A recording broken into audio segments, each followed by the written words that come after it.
Ako po si retired Master Sergeant Rodino Regatan, 7710,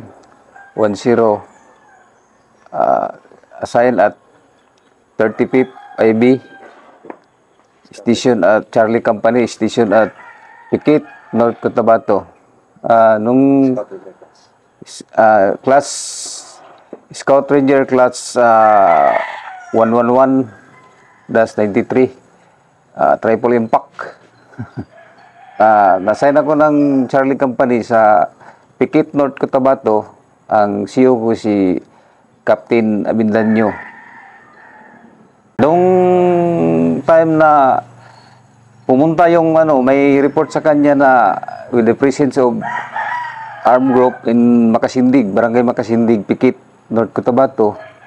So naggawa si Captain Abindanyo ng course of action na ma-verify yung mga presence of armed group dahil naghingi daw ng mga kuan doon sa mga civilian sa Barangay Makasindig.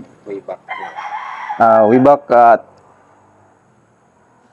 July 2021, July 20, 1991.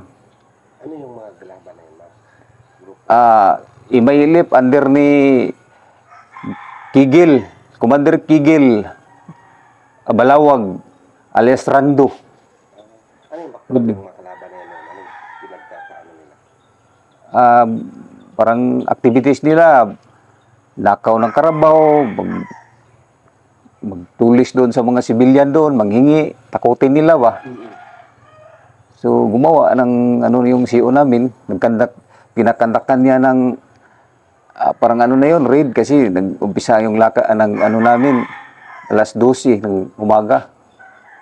So nag-final briefing kami doon sa Paido Pulangi, ang line of departure namin.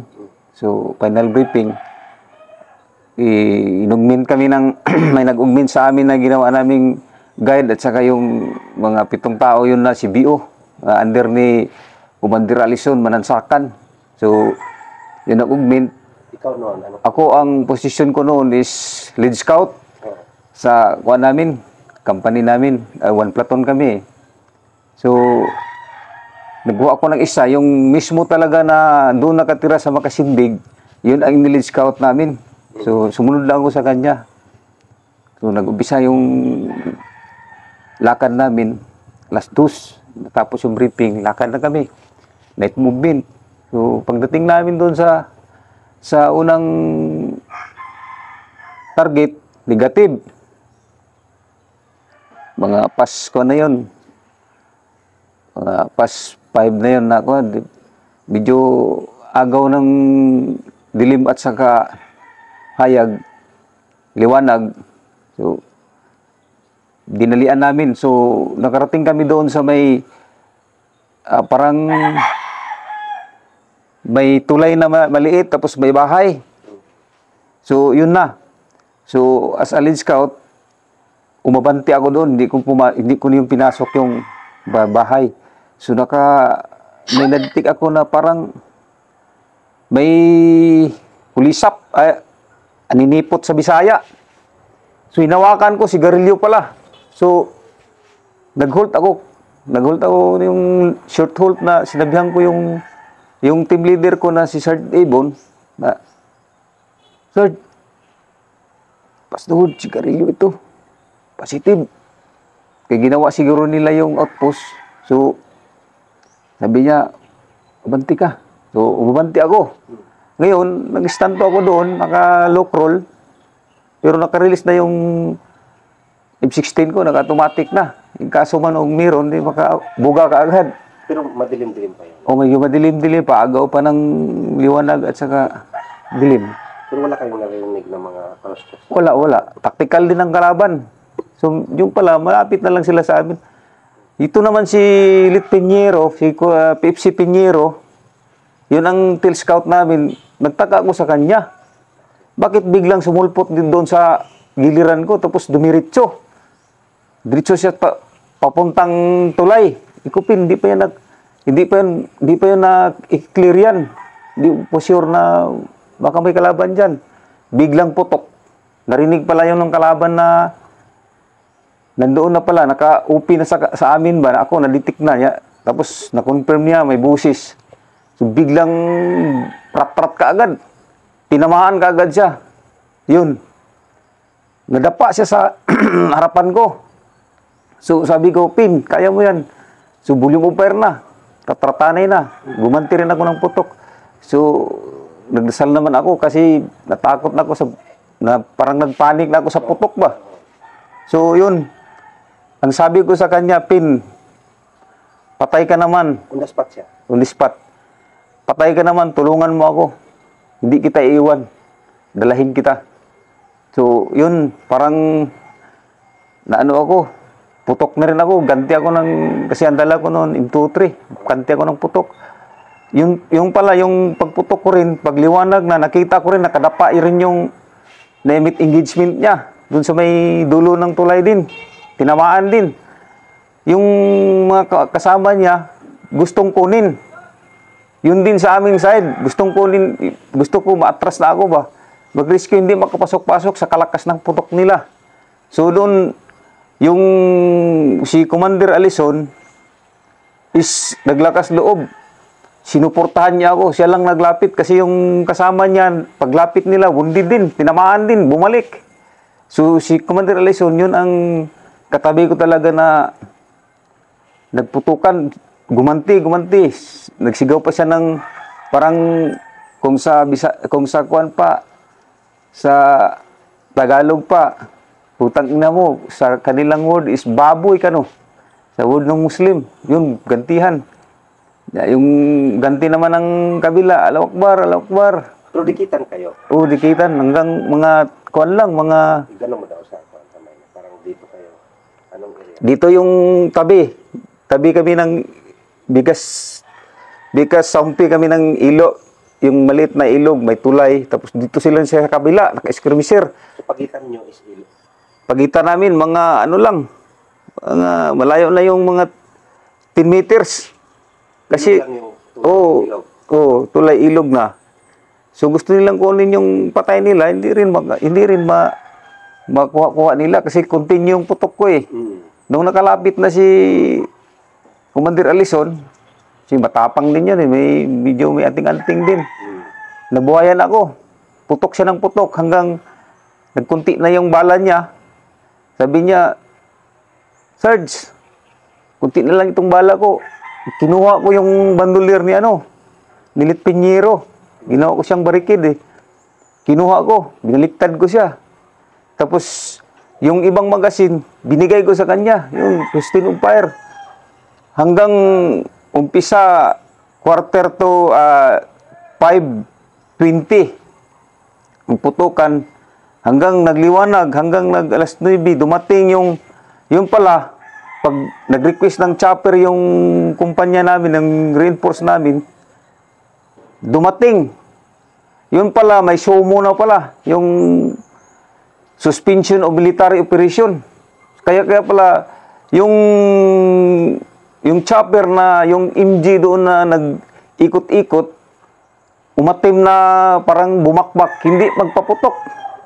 So yun, para din na disrupt din ng intention ng kalaban doon sa amin. So, yun, sigaw ako ni Sergeant San Pablo, yung Corporal San Pablo, yung katim ko na, Sergeant, tulungan mo ako, malaki ito, hindi ko ma-withdraw.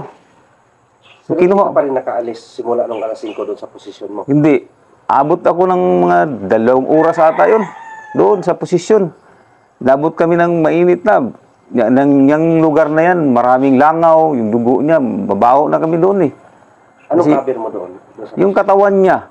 Yun ang encounter ko na war story ko na hindi ko talaga makalimut-limutan. Dahil marami din akong mga award na natanggap. May mga gold cross pa ako. Ilan yung gold cross mo? 3 ang gold cross ko. Oo. Pero yun ang Triple M naman yun ang inaward sa akin, pero yun ang war ko na hindi ko makalimut-limutan talaga hanggat nandito pa ako sa mundo. Dahil doon sa nangyari na harapan ng kalaban, tapos ginawa ko siya ng cover. Silit, PFC Piñero. Walang kahoy doon? Wala. saging lang. Ang saging, ubus lahat. Putol talaga sa bala. Yung paligid mo, yung mga lupa, Kuha, bangka lang. Yung tanawag sa Muslim yung awang, yun lang. Pero medyo may ano rin sa akin, mga 4 meters. Kasi kung aalis pa ako doon, matamaan na ako sa kalakas ng putok nila. Palagay ko, may 60 ata sila nakadikit doon eh. Kasi madali lang sila nagpintakasi doon. Maka-reinforce ka agad. Mahigit strength ng kalaban na estimate nakalagay sa citation ko is 30. Pero ako mismo, parang sobra 50 eh. 3 bangka ang dumating eh. wala talagang hindi kayo makapag-assault, hindi rin makapag-assault. Oo, hindi rin. Nandun yung makita ko pa yung kuwan, makita ko pa yung tinamaan ko rin na nagantihan ko. Nandun, nakadapa din. Sila din, yung si Lit Pinheiro, makita din nila. Oo, makita nila. Pero patay na. Patay na. Yun ang ginawa ko nga siyang cover doon sa posisyon ko. Maraming tama yung bala niya. Oo, pag autopsy na, pinuntahan ko man doon kasi nakita ko doon. Tapos na siya, pinatulo na lang siya doon sa morgue. Marami talagang tama. Ulo niya. Ang una talaga niyang tama, first burst, automatic kasi yan, naunahan siya eh. Nakaano lang siya doon, naka-release, pagkuha ko ng F-16 niya, naka-release lang ng shimi. Tinamaan siya ng 3 agad dito sa dibdib.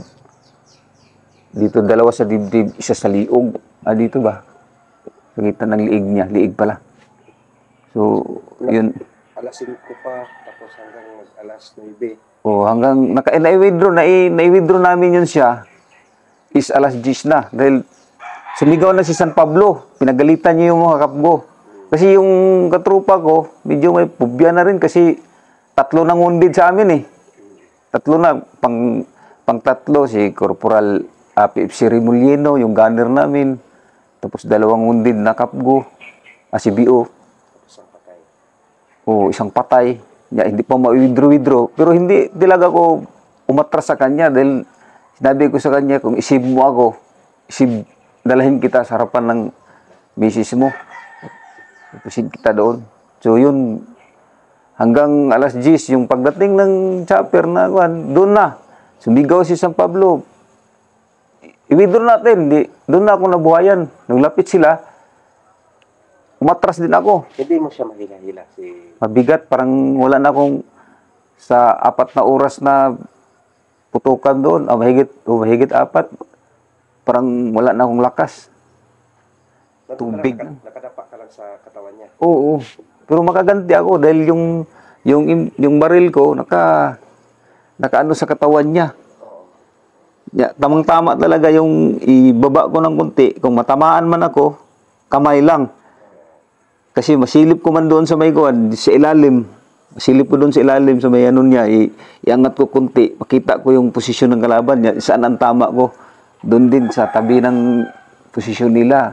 Kung mayroon man talagang tumaas din, matamaan din. Dahil 2 kami nagpukpok doon eh. Gumanti kami ng putok. Hanggang na-withdraw, last defense ko, yung 18 na rounds na M23 ko, nag-iwan ako ng 2 pang withdraw. Yun ang nakalagay sa isip ko. Tapos, ang magasin ko, ubos-ubos na. Naiwanan ako ng 4 na magasin. Kasali na yung kay Lit Pinheiro. Ayun na yung ginamit mo? Oo, yung ginamit ko. Yun na. Dapat yung iba kay Lit Pinheiro, binigay ko kay Commander Alison. So, yun. Pagdating yung kapgo, so hinila namin. Mga estimated ko, mga abot yun ng mga 30 meters galing sa posisyon namin na meet engagement namin eh. Hinila. Kasi matamaan ka pa rin dahil na ano ng mga kalaban namin doon na ang chopper paikot-ikot lang, paatim ng magbakbak, hindi man magputok. Hindi magputok. So, yun, bumabanti na naman sila. Yung putukan na naman. Dumating yung reinforce namin, isang kumpanya under ni Sergeant Ulpok, 22nd Kaaka Company. Hindi rin makalapit-lapit. So, yung position ko, hindi ako maka-change position dahil sa kalakas ng putok nila, magsilip ako sa likod, sa gilid ko, sa kabila ko, sa left side, left lang ko, nandun man si Commander Alison. So, ang yung yun si Manansakan. Yun ang, hindi, kasama. Kasama. Kapitan yun siya sa Pinol, pero dati, noon, dating mga against the government, pero sa katagalan, naging friendly na yan sila. Naging guide nyo yun? Mga kasama din. Ang tauhan niya yung guide namin, yun ang natinamaan. Unang sabay nila ng Piñero tinamaan. So, yun na. Hindi man ako maalis kasi kung lilipat pa ako doon, mag-change position ko, mas lalo akong disadvantage. So, yung position ko na nag-cover sa kanya, medyo advantage ako doon kasi may bungyod kunti. Doon man siya talaga nadapa po. Nadapa siya. So, ginawa ko na lang siyang dagdag cover doon. So, continue ang putukan. Abot na ng alas 10. Yun, balik ko may chopper. Di naman magputok, yung MG. So, yun. Narinig ko yung sigaw ni Piñero. Ni Corporal San Pablo. Kasama ko sa team na naglakas loob siya. Tumawag siya ng kapgo. Lapit, yun na. Hinila na namin. Yun, nabuhayan ako ng pagdating ko doon sa posisyon. Kasi, yun na nga, putukan pa rin dahil hindi magputok yung chopper. Bumuil na naman siya. Ngayon, yung reinforce namin na under ni Sergeant Ulpok, kaakadre, hindi rin makamaneuver sa kabila, ilog. Sa kabila, tubigan, walang cover. Kasi high tide doon noon panahon na eh. Yung ulan-ulan. So naka-decide yung ano namin, yung CEO namin na hintay na lang ang instruction, kung anong instruction o ipurso sila or dahil may sumo na eh. Suspension of military operation. So ako din medyo nabuhayan ako. Makita ko pa yung pamilya ko. Dahil noon yung sitwasyon na yun, kumbaga, in-overcome ko lang yung takot ko. Dahil sundalo tayo. Pero sa isip mo, parang doon ka na rin mamamatay. Oo, yun ang katapusan ko dahil sa kalakas ng putok. Tapos katawan lang ni Piñero ang kinaber ko. Kasi tatagos yun eh. Pero iwan ko. Kasi si Piñero meron kasi yung tinawag nila, laning-laning. Kasi maraming mga garapa doon sa katawan niya. Pero biak. Parang sumingaw yung lahat yung mga lana. Nahalo na sa dugo niya ba? Hindi mo talaga iniwan si Piñero doon?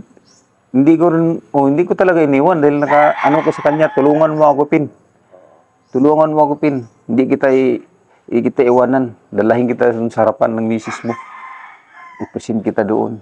Kasi bagong kasal pa yun, niya buntis yung misis niya eh. Hindi pa nakaabot mga 4 months ata yun, pagkasal nila. So parang siya yung halos nag-save ng buhay? Oo, yan ang hindi ko talaga makalimutan. Siya ang nag-save sa akin. Tinulungan niya ako. Kasi kung hindi niya ako tinulungan, kung malayo yung doon siya tinamaan, doon sa may ilog na nakatawid, parang sa gitna siya sa tubig, doon siya babagsak sa tubig. Doon man talaga, naunahan lang siya ng putok. Kasi doon siya bumagsak, doon sa harapan ko. So, ginano ko yung katawan niya, tinulak ko, yun ang ginawa kong cover. Yun ang encounter na hindi ko talaga makalimutan. Kahit mapunta man ako sa ibang unit, ma-encounter man ako doon, makaranas man ako na encounter yun. Wala nang memorable doon na nangyari sa akin. Kasi nung nasa naman ako ng recon, so marami din kami ma-encounter, marami din mga encounter na sagupa namin, marami din kaming recover kasi noon ang kalakasan namin, kami ang pinakaunang na organize ng recon campaign ng 6th Division. So, medyo malakas-lakas din. Pero doon sa ano, Master, doon sa, kung may mensahe ka kay Lit Piñero, kasama siya ngayon, ano yung masasabi niya sa, ano masasabi mo sa ginawa niya rin, anong message mo sa kanya? Kung ang masasabi ko tungkol sa kung dito man siya ngayon dahil sa ibang kuwan na siya, Sino? nagpapasalamat si Pipsi Piñero, nagpapasalamat na din ako sa kanya. Kasi kung wala siya, ako yun. Ako sana yun. Kasi yung pinosisyonan ko is kunti lang na bungyod. Kasi till scout siya, umabanti siya eh.